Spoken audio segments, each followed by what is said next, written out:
ఇక మొత్తం ఇదే రేపటి కోసం. మొత్తం రేపటి కోసమే. ఈరోజు ఏం లేదు. రేపటి కోసమే మొత్తం. తెలంగాణలో కాంగ్రెస్ ప్రభుత్వం చేసేదంతా కూడా రేపటి కోసమే. ఈరోజు ఏం చేయదు. వాళ్ళు వాళ్ళు చాలా క్లియర్‌గా ఉన్నారు. 2037, 2047 నాటికి మాకు అవకాశం ఇస్తే ఏదైనా చేస్తాం తప్పితే, ఈరోజు మేమేం చేయలేమని చెప్పుకున్నట్టే ఉందది. మొత్తం వార్తలన్నీ అవే ఈరోజు.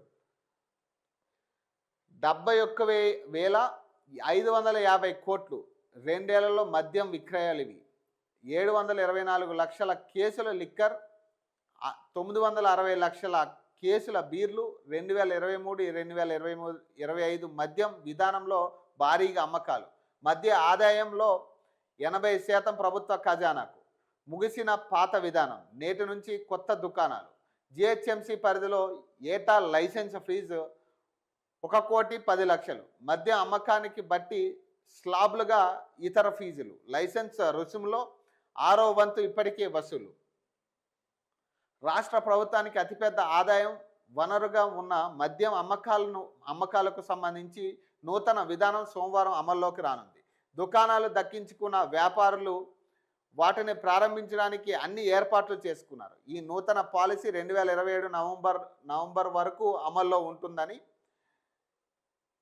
దీని ద్వారా రాష్ట్ర ఖజానాకు భారీగా నిధులు సమకూరే అవకాశం ఉందని ఎక్సైజ్ శాఖ అంచనా వేస్తుంది. 2023-25 పాత మద్యం పాలసీ గడువు ఆదివారంతో ముగియగా ఈ రెండేళ్లలో మద్యం అమ్మకాలు ఊహించని స్థాయికి దాటాయంట. ఏమైతున్నాయి ఆ పైసలను ఏమైతున్నాయి, ఏం చేస్తున్నారు అనేది అర్థం కాని పరిస్థితి. ఎక్కడికక్కడ 1,000 కోట్లు రాబడొస్తుంది రాష్ట్రానికి అని చెప్తున్నారు ఒక పక్కన. ఒక పక్కనేమో రాష్ట్రం అంతా అప్పుల్లో కూరుకుపోయిందని చెప్తా ఉన్నారు ముఖ్యమంత్రి. పైసలు లేవు ఖజానాలో అని ఆయన తేటతెల్లం చేసి ఒక ముఖ్యమంత్రిగా ఆయన చెప్పకూడని పదం అది. నేనేం చేయలేకపోతున్నానని చెప్పలేని పరిస్థితికి ఈరోజు ముఖ్యమంత్రి వచ్చింది.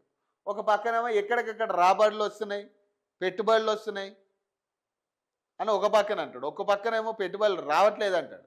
ఒక పక్కనేమో గ్లోబల్ సమిట్లు పెట్టి కోట్లు ఖర్చు పెడతారు. ఆయన ఎవరో ఫుట్బాల్ ప్లేయర్కి ఏమో 12 కోట్లు 15 కోట్లు ఇచ్చి అతన్ని బ్రాండ్ అంబాసిడర్గా తెలంగాణలో పెట్టాల్సిన పరిస్థితి వచ్చింది.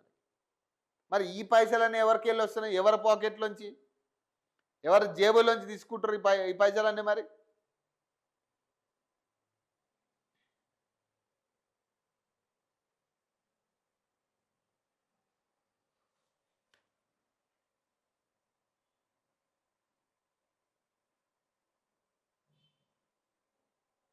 ఇక ఐబొమ్మలో సినిమాలు ఫ్రీగా చూశానంట. ఎవరంటున్నారు ఇది?